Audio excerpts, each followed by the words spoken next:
Hello guys, we will start quantitative aptitude from time and work. This is one of the most important topic which comes in every exam. ये हर exam में आता है, maximum available होते हैं जितने भी exam में होते हैं. हर एग्जाम में मिनिमम 1 to 2 क्वेश्चंस अवेलेबल होता है, आपको देखने को मिल जाएगा किसी भी. तो क्योंकि हमारा पहला लेक्चर है इसलिए हम फ्रॉम बिगिनिंग स्टार्ट करेंगे टाइम एंड वर्क को, फिर अच्छे लेवल पे जाएंगे advance. So basic to advance, बीच में एक दो ट्रिक भी दूंगा आपको. So just you have to work with us. Okay, देखिए सबसे पहले हम स्टार्ट करते हैं कि टाइम एंड वर्क में कि क्वेश्चंस में टाइम पूछेगा या वर्क कितने टाइम पे कर रहे हैं, हम विल सी. ओके, तो मैं बेसिक कुछ टर्मिनोलॉजी है वो क्लियर कर देता हूँ. जब इसमें पीपल होंगे, पीपल जनरली क्या होते हैं, मेन हो सकते हैं, वुमेन हो सकती हैं पीपल में, और चिल्ड्रन हो सकते हैं.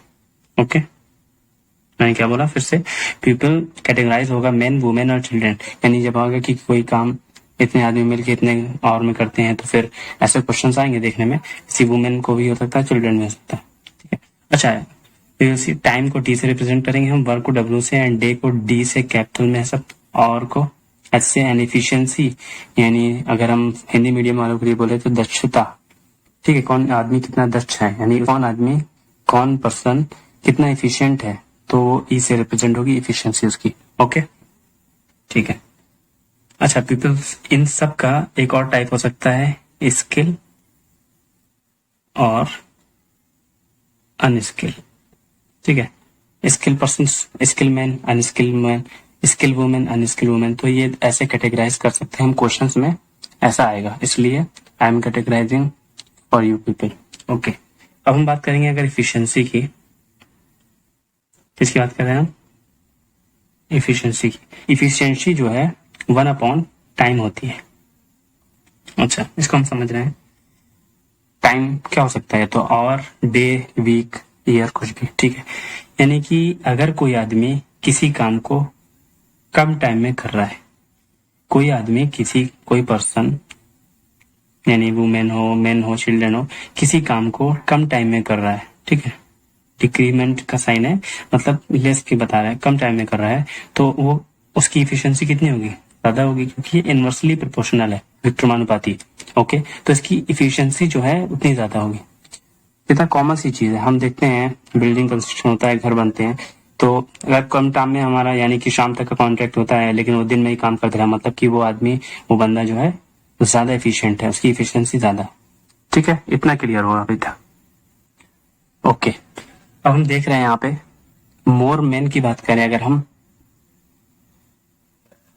मोर मेन यानी कि जितने ज्यादा आदमी होंगे तो काम क्या है उतना कम होगा कि ज्यादा होगा, उतना ज्यादा होगा. सोच के भी देख लीजिए आप लोग. क्लियर हो गया, जितने ज्यादा आदमी होंगे तो उतना ज्यादा काम कर लेंगे. अगर 4 आदमी हैं तो उस हिसाब से काम चल रहा है, अगर उसी जगह उसी काम करने के 8 आदमी हो गए तो जाहिर सी बात है ज्यादा काम कर लेंगे. तो जितना ज्यादा आदमी उतना ज्यादा काम, ये डायरेक्टली प्रोपोर्शनल, समानुपाती का था. ओके, इतनी हिंदी की जरूरत है नहीं. More time proportional to more work. ठीक है, जितना ज्यादा टाइम देगा उतना ज्यादा काम होगा. हम जैसे बोलते हैं कि हमने अगर किसी एक बंदे को अपॉइंट किया काम करने के लिए, तो वो दिन तक काम किया तो उतना वर्क होगा. अगर वो शाम तक काम किया तो डबल वर्क. तो जितना ज्यादा टाइम देंगे उतना ज्यादा वर्क होगा. हम यहाँ से एक फार्मूला क्रिएट करेंगे, इसलिए हम डायरेक्ट फार्मूला नहीं लिखा के आपको एक प्रोसेस से गुजार रहे हैं, फिर आप खुद फार्मूला क्रिएट करेंगे ताकि आपको हमेशा मेमोराइज रहे वो फार्मूला. ओके, ठीक है. अब देखेंगे नंबर 3, मोर वेजेस मोर वर्क. ठीक है, उसका वेज यानी कि अगर तुमको काम करने का, यानी किसी एक बंदे को काम करने का 200 मिलता था, अब उसके बाद उसको अगले दिन 400 मिला, उसका मतलब है कि उसने ज्यादा काम किया. तो मोर वेजेस का जो इनकम में जो पैसा है वो ज्यादा मिल रहा है, इसका मतलब उसने ज्यादा काम किया. तो more wage directly proportional to more work. एक और पॉइंट देख लेते हैं.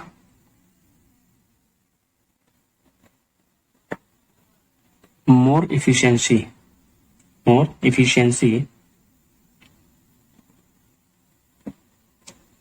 Proportional to more work. ये तो एकदम अंडरस्टूड होगा. लेकिन इफिशियंसी देखिए टाइम के इनवर्सली प्रोपोर्शनल है, बट वर्क के डायरेक्टली प्रोपोर्शनल है। समझ आ रहा है? जितनी ज्यादा एफिशिएंसी होगी हम उतना ज्यादा काम करेंगे, जितनी ज्यादा एफिशिएंसी होगी हम उतना ज्यादा काम करेंगे। ओके, ये हमको बेसिक समझ में आ गया होगा। फिर से एक बार देख लीजिए, ठीक है। ओके, हमने क्या लिखा? अच्छा, मैंने यहाँ टाइम पहले आपको शॉर्टकट के दे दिया था टर्मिनोलॉजी। टाइम को टी से रिप्रेजेंट, वर्क को डब्ल्यू से, डे को डी से, और को, ठीक है। तो अब हम क्या लिख सकते हैं? मोर मैन मोर वर्क, ठीक है। तो मैन जो है, मैन को कैपिटल एम से लिखना है, मैन, ठीक है, मैन आ गया हमारा। टाइम को हम डे से रिप्रेजेंट करते हैं तो डे भी आ गया, ठीक है। हम और भी आ सकता है टाइम, ठीक है, और भी हो सकता है, और हो गया। इफिशियंसी हमारा ई से है, इफिशियंसी हो गया। एमडीएच याद करने का तरीका, एमडीएच मसाला आता है, एमडीएच वैसे भी याद कर सकते हैं, ओके, नो प्रॉब्लम। और ई ले लो इफिशियंसी को, ठीक है। MDH E directly proportional to W, stand for work, ठीक है। देख लो, सब डायरेक्टली प्रोपोर्शनल है, तो MDH E directly proportional to work, बिल्कुल सही है। तो प्रोपोर्शनल साइन हटता है तो कांस्टेंट टर्म आता है, तो मैं ऐसे लिख रहा हूँ M D H E is equal to K W, K is constant है, ओके। के क्या है हमारा? कांस्टेंट है, इतना तो आपको पता ही होगा, नो नीड टू एक्सप्लेन।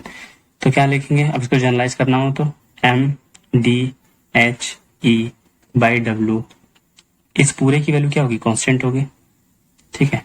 जब कोई वैल्यू कांस्टेंट है तो फिर उसका लिखने का तरीका आपको पता ही होगा कि हम इसको ऐसे भी लिख सकते हैं, m1 d1 h1 e1 upon w1 इज इक्वल टू m2 d2 h2 e2 upon w2, ठीक है। ये हमारा एक जनरलाइज फार्मूला हो गया, इसको हम मेमोराइज करेंगे।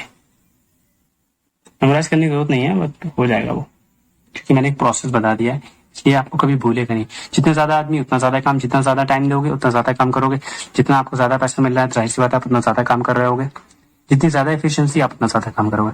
तो सबके डायरेक्टली प्रोपोर्शनल वर्क, बस एफिशिएंसी जो है वो इनवर्सली प्रोपोर्शनल थी टाइम के ऊपर। ओके, ये हमारा फार्मूला हो गया, इसको मेमोराइज कर लो, ठीक है। ओके ओके, तो अब हम लोग क्वेश्चन करेंगे, ठीक है। क्वेश्चन क्या है? 36 men can do a work in 25 days। 36 आदमी किसी काम को 25 दिन में करते हैं। How many men can do the same work, इसको अंडरलाइन करिए, इन 15 days, यानी कि कितने आदमी उसी काम को 15 दिन में करेंगे। ये हमारा क्वेश्चन हो गया, ठीक है। अब उसी फॉर्मूले को क्या था? M D H E upon W, तो m1 h1 upon w1 equal टू m2 e2 h2 upon w2, ऐसे करके हो जाएगा। जो चीज नहीं मेंशन है उसको चेंज नहीं करेंगे, ठीक है। जो चीज नहीं मेंशन है वो कांस्टेंट होगी, तो दोनों का इक्वल होगा तो कैंसिल हो जाएगा, इसलिए हम उसको नहीं लेंगे। तो अब देखिए क्या क्या गिवन है? 36 मैन, यानी सबसे पहले मैन गिवन है, 36 मैन जो है, ठीक है, किसी काम को 25 डेज में कर रहे हैं। तो और नहीं गिवन तो मतलब और दोनों का सेम, तो इसलिए और को नहीं ले रहा है, डे को लेंगे, 25 डेज में कर रहे हैं किसी काम को। Let suppose work is W, ठीक है। ये हो गया m1 d1 अपॉन w1 हमारा w है, ठीक है। अब बोल रहा है कि हाउ मेनी मैन, यानी कि कितने आदमी। तो हम मान लेंगे लेट x मैन, यानी कि हम मान ले रहे हैं x आदमी, ठीक है, उसी काम को सेम वर्क बोल रहा है, यानी कि w2 क्या है? w1 के बराबर, तो दोनों w होगा, इन 15 डेज, यानी कि 15 डेज। ये इक्वेशन बन गई, लास्ट वाले फार्मूले की हेल्प से ये इक्वेशन बन गई। अब इस इक्वेशन को तो कोई भी सॉल्व करेगा, कितना सिंपल है। कैंसिल आउट, x की वैल्यू निकालेंगे, क्या होगा? 36 इंटू 25 अपॉन 15, कैंसिल कर दो, 5 3 जा 5 5 जा 3 से कैंसिल हो जाएगा, 12 5 जा 60, क्या आया? 60, यानी कि x क्या था? x हमने माना था मैन, ठीक है, तो क्या आ जाएगा? ये हमारा आंसर हो गया, यानी कि 60 आदमी उसी काम को 15 दिन में कर लेंगे। ये हमारा सेकंड क्वेश्चन हो गया, ओके। उसको फर्स्ट नंबर डालिएगा। इसमें क्या है? 300 men can do a work in 16 days। 300 men can do a work in 16 days। 300 आदमी किसी काम को 16 दिन में करते हैं, तो how many men can do 1/5, वहां था सेम वर्क, यहाँ पे ये चीज का एडिशन हुआ है, 1/5 ऑफ द सेम वर्क, यानी उस काम का 1/5वां पार्ट, ठीक, इन 15 डेज, 15 दिन में करेंगे। कितने आदमी उस काम का 5वां हिस्सा 15 दिन में करेंगे। ये क्वेश्चन है और उसका एक्सप्लेनेशन है। अब इसको आप पॉज कीजिए वीडियो और खुद से ट्राई करिए उसी सेम फार्मूले से। आई होप सो हो जाएगा। Then I will explain.